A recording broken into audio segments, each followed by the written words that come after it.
planet becomes sort of one of those bowls of Weetabix that you forget to wash up at the morning, and then you come back to at the end of the day and go, well, that crust is never coming off. That bowl's going straight in the bin. You know, I worry about politics. You know, I think it's you know, whatever side you come from, it's certainly an insecure time for the UK. I'd love to stick the boot into our only semi-qualified Prime Minister Boris Johnson, but I can't do that because of because my voice, manner, background in schooling, the old big four. I went to, I am an Etonian, brackets wanker, as discussed. I've mentioned that in all of the stand-up comedy shows I've ever done, because as my dad always says, you've just got to own these things. That's his advice for everything, to be fair, more of a sort of portfolio-based approach. I'm not ashamed of them to eat, and it made me the man I am today, insecure, repressed, and very good at ancient Greek. You know, I'd love to stand here on stage and say that I don't think the Prime Minister of the UK should have gone to a school as elitist and out of touch as Eton, but I can't say that either because I'd be breaking school rules. And I'd have to give back my cufflinks. And you do get cufflinks when you leave. That'll come as no surprise to any of you. You get Eton cufflinks, you get an Eton tie, you get an Eton advent calendar. It's like a normal advent calendar, but all the doors are open for you by your summer internship. I suppose it's going to come tonight to a proper joke. I think what's a real shame is that for a brief period during the Conservative leadership race last summer, there was a sort of likeable Eton option on the table. Rory Stewart.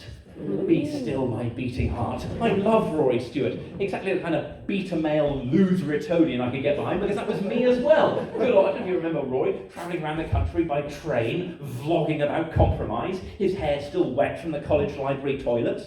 He was a good man. But he stood in a funny way at the debate, and instead we got Boris Johnson. Again, as I say, I'd like to have a go at Boris Johnson, but I can't for all the aforementioned reasons, but also because even more incriminatingly, in June of last year, I actually took part in a bowls tournament against his brother. Should I say that sentence again for those people who aren't paying attention? I took part in a bowls tournament against Boris Johnson's brother. I spent about 90% of my life trying to distance myself from the stereotypes of posh Eton twats, and the other 10% undermining all of that hard work by totally inhabiting those stereotypes. I went to this tournament. I'd been invited by my friend. I wasn't expecting Boris Johnson's brother, Joe Johnson, by the way, also an MP at the time, very much the MP for Orpington, very much the chlamydia to Boris's gonorrhea. Just as harmful, but the symptoms aren't quite as harmful.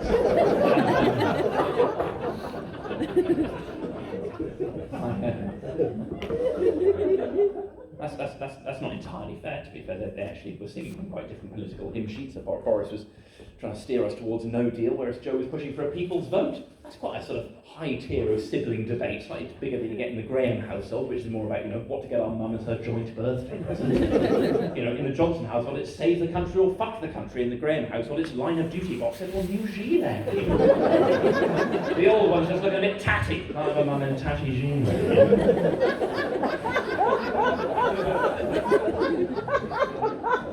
Anyway, I went along to this, and I wasn't expecting Joe Johnson MP to be there. I was just going home with a couple of friends, and I told a friend about this a couple of days later, and she said, "Oh, I'm not surprised at all." She said, "Exactly the sort of posh twat thing I expect you to be doing with your weekend." And I tried to defend myself in probably the most unconvincing way you've ever heard. I said, and I quote, "I just didn't think it was going to be an especially posh bowls tournament." Can I say that sentence again as well? I just didn't think it was going to be an especially posh bowls tournament. Come on, you booth shoppers, join with me on this one. I need you more than ever. Probably the second most hateful thing I said in the chat, after my friend said, what is bowls anyway? And I said, oh, it's basically the same as pétanque. Always good to have this prick on hand if you want French translated into different French.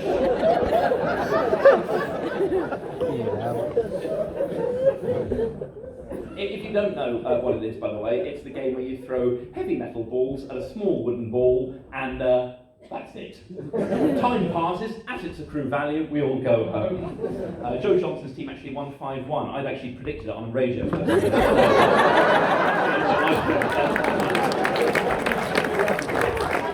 I am keeping you in this show, my friend. every time I see the hand wander towards the phone, we get another bespoke reference. How Shoemaker's doing okay? Lovely stuff. I'm pretty sure it is 2026, but I'm going to go back and check that afterwards. I wasn't expecting him to be there, particularly because also, this was the day in June of last year, you may remember this, when Boris Johnson was on the front page of every newspaper because the police had been called to his house but because of a domestic incident. He'd been overheard by a neighbour shouting, "Get off my laptop," at his girlfriend. Presumably got too close to the PowerPoints, we've all been there. Some folders just aren't hidden enough. The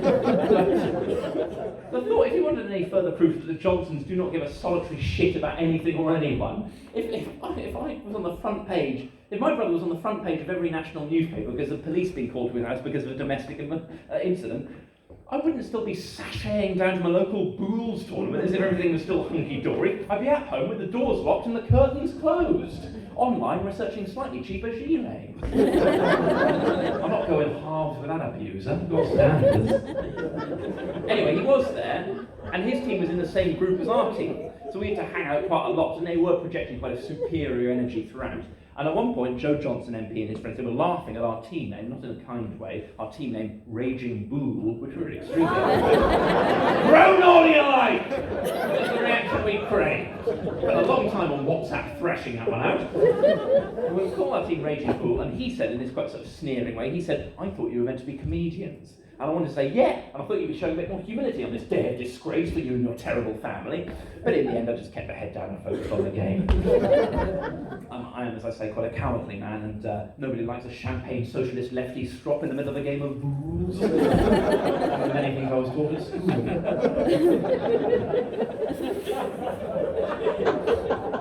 I tried to avoid any sort of conflict whatsoever in my life. I received my first bit of a proper street aggression since my daughter was born last summer. And I should say, this show isn't all about being a new parent. There's a bit at the end about going to the dentist. I was out with my daughter and her mum, cruising in the cruise. And my girlfriend, she was objectified from the window of a passing car. Now, you may have noticed what I've very cleverly done there, but by my use of language, I've shown that I actually disapprove of objectification. But by including the anecdote at all, I'm letting you know that my girlfriend is a nice object. Sometimes that's all she is, just trying to bond with the lads. Anyway, I won't say what the guy shouted at my girlfriend, but in condo terms, it didn't spark joy. And obviously, my first sort of instinctive response was to run away as quickly as possible and then hope the other two caught up later. But I thought, no, come on, you've got to stand up for yourself, stand up for your young family. He's probably just trying to be cool, and you know what I say? If he's trying to be cool, you shouldn't trust him. He studied architecture at Anglian Ruskin. You've still got all your old rap lines ready to go. So I went up to the car, it had stopped at a traffic light, and I said, "Why don't you keep your opinions to yourself?" My voice just Benjamin buttoning back through puberty over the course of the sentence, as I realised quite how many other people there were in the car. And the guy wasn't fazed at all. He looked back at me and said one of the most chilling sentences I've ever heard. He said, and I quote, "What are you going to do about it? Do you want me to get out and beat you up in front of your wife and child?" I think we can all agree, not ideal. But what really stuck with me for quite some time afterwards was even this lusty street hoon thinks we should have got married first. Christian Tushman is everywhere! Invite him round for Christmas, sit him next to Nan. They can sing all the single ladies at me over pudding. I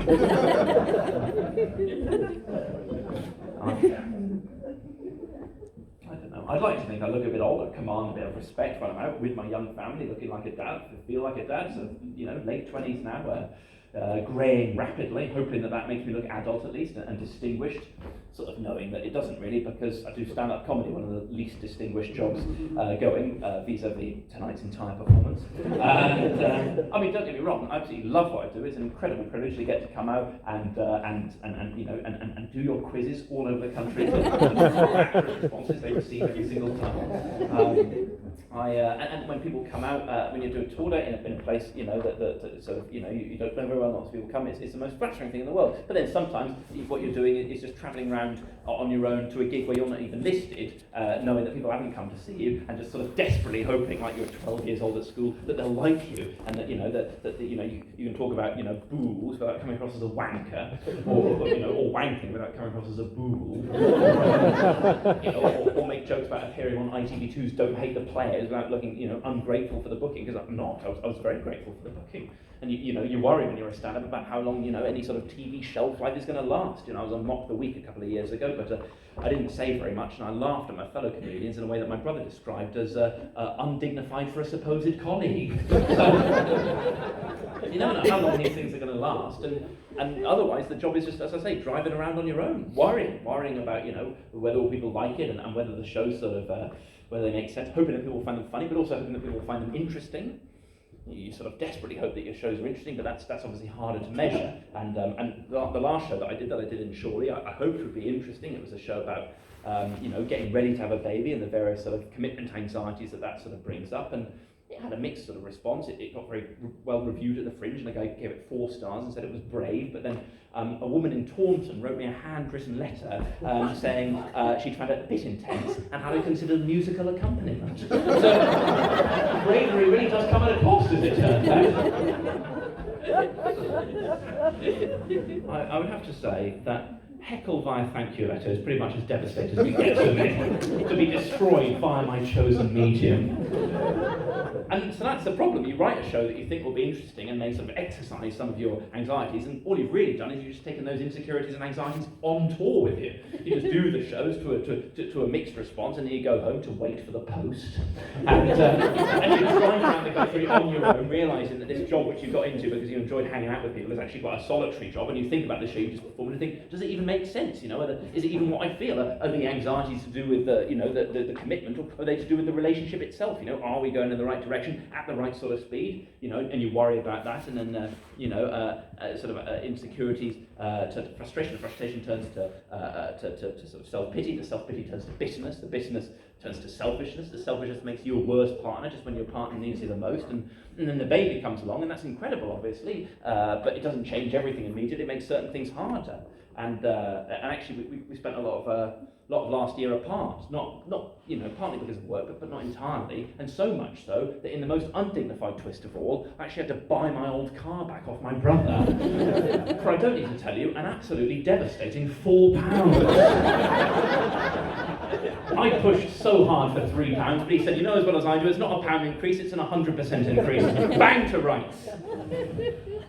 It wasn't the easiest of years, but I didn't want to write a show about that because it's a bit intense and I haven't chosen the music yet.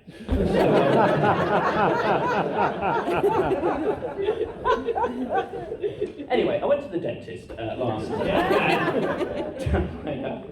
It's our local dentist. We moved to West London. We joined the Acton Vale Dentistry. I'm sure you've heard of them. You can follow them on Instagram. Can I just say very quickly, I'm a massive fan of things that don't need to be on social media, being on social media. And my local dentist goes right to the top of that pile. What the fuck were they thinking? 19 followers, 2 pictures of teeth. It is not picking up speed.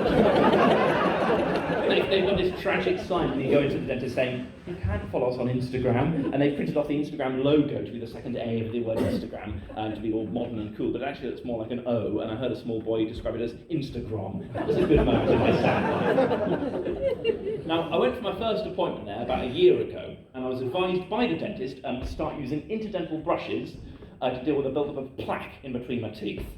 What a hugely sexy start to the closing anecdote. Now, some of you will use interdental brushes, also called teepees. Some of you will floss, very much the OG of plaque prevention. Some of you may do nothing at all. I'd done nothing at all up until that point. And then the dentist said, you've got to use these brushes. And I said, yes, I will, because I care about my dental hygiene. And then I went away, and I didn't use them a single time in 6 months, because I don't give a fuck about my dental hygiene. But then I went back, and I got guilty. It was the same practice. It was the same woman, and she said, have we been using the brushes that we discussed? And I panicked, and I decided in the heat of the moment to lie, and I do regret that now. I didn't even say yes like a confident liar. I said, not as much as I should have been. Like I was trying to sort of flirt my way out of the situation. Like the world's shittest Hugh Grant tribute act. Just a floppy-haired, posh twat. Just another guy wrestling with his interdental responsibilities in a difficult world, directed by Richard Curtis. No! And she wasn't going to fall for any of that. She had more questions. She said, how many times a week? I wasn't ready for this, so I said 3 very quickly, a line which came out of my mouth before it even went through my brain. Very good at just summoning up halves very quickly. I said 3 times a week. She said, that's not enough. I said, I know, the Hugh Grant act slipping away. She said, well, let's have a look at your teeth anyway. She looked at my teeth and she said, well, the good news is you haven't been doing enough, but there's already less plaque than there was before. This was good news, I can tell you that. I got away with it, and also a real fuck you to the incidental brush industry. It turns out even using them fictionally was enough. I can tell you I walked out of that dentist with a real swagger, a spring in my step, freedom in my nostrils, and my hand on the door handle, ready to leave the room, and then she wheeled round and said just one more thing, like she was Columbo, and she knew she was Columbo. She said, what colour incidental brushes could we be using? And if you were to draw a graph of my heart rate over the last year, that's the highest it's gone, and that includes the birth of my daughter. Because what we're in now is not a dentist appointment, but my favourite environment, a fucking quiz. I've told this lie, the lie can survive. All I've got to do is name that colour at random with my zero knowledge of the industry. I know a few colours, sure, that's not too much of a boast to claim that I've picked up a few colours on my 29 voyages around the sun, but I didn't know which one to use in this particular instance, so I said green because I thought it was a healthy colour, and for a moment I thought, that was a good choice of a healthy colour. And then the dentist said, are you sure? And I thought, I am fucking despising this. I've now got to decide whether or not I am sure about this answer we both clearly know to be bullshit. At least if he'd said, you're wrong or you're lying, it would be embarrassing, but it would be game over. And I can tell you, I craved game over at this point, rather than another fork in the road in my long journey of lies, where Ivo Graham, fictional user of incidental brushes, has to decide whether or not he is sure about his lie. You know, to say yes is to be sure about a clearly wrong answer, but no is a bit of an embarrassing climb down as well, isn't it? I've been using these 3 times a week for the last 6 months. I think I can remember a colour after 75 uses, thank you. So I said yes, quite indignantly, and she said that does seem odd. And I thought, fair enough, can't wait to find out why. She said, that does seem odd, she said. It's only that the green ones, they're by far the largest incidental brushes that are widely available. They wouldn't fit between your teeth. I had to get out of this dentist pronto, so I said, well, I've been making it work, and I walked out without making any further eye contact with her. On my way out, I did pause to look at the incidental brushes hanging up behind the reception desk, and I can't overstate this enough, the green ones are fucking massive! Now, statistically, a couple of you might use green incidental brushes, in which case, many apologies, obviously. You know, I don't want to body shame any of the gap-toothed freaks currently sliding those between your pirate fangs on a regular basis. Beauty's on the inside and all that. But I've got quite crowded teeth, that's my main orthodontic issue, so it'd be quite an odd decision to voluntarily elect for the largest mofos on the market, just for the sheer masochistic delight of just ramming those massive brushes into those tiny crevices every time. I'm watching the blood pour down my chin. They tell you to expect a bit of blood the first time you use incidental brushes or floss, the gums are sensitive. Nothing surely on the tidal waves of blood as I'm just there laying waste to my face, tagging the dentist in the Insta story.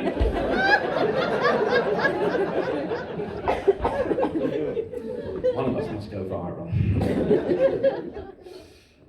Anyway, long story short, I joined a new dentist and I've unfollowed them on Instagram. It's been an absolute pleasure telling you about it. It's been an absolute pleasure telling you about absolutely everything. I hope the feeling has been at least relatively neutral. I should say, for a final twist of assertiveness, even though I've been quite down on myself at points tonight, I do believe this to have been a broadly solid performance. Apparently, there's such a thing as, that sort of, neurolinguistic stuff. If I just say that, you'll probably walk out thinking that. So yeah, a broadly solid performance. Even in my attempt to brainwash you, I'm still moderating the compliment. That's the kind of man I am. I wish you all the very best of luck with your 2020s. I wish Preston North End the very best with their ongoing slide down the championship. And next year, So, top of the two. Top of, I mean, it doesn't. Who cares? Sorry. Thank you so much. I've got absolutely no idea how this is going to go to the person who won it. But I suppose it will have to be through approaching a member of the staff and then going through all of your answers again. Basically, I want to make you getting these drinks tokens, and it wasn't the intention, but I want to make it as much of an ordeal as actually doing the quiz the first time around was. I've learned a lot from that experience. I hope you've also learned a lot about Lindsay Hoyle, and I do hope to see you again, even if it's just me literally hosting a pub quiz in the Chorley area.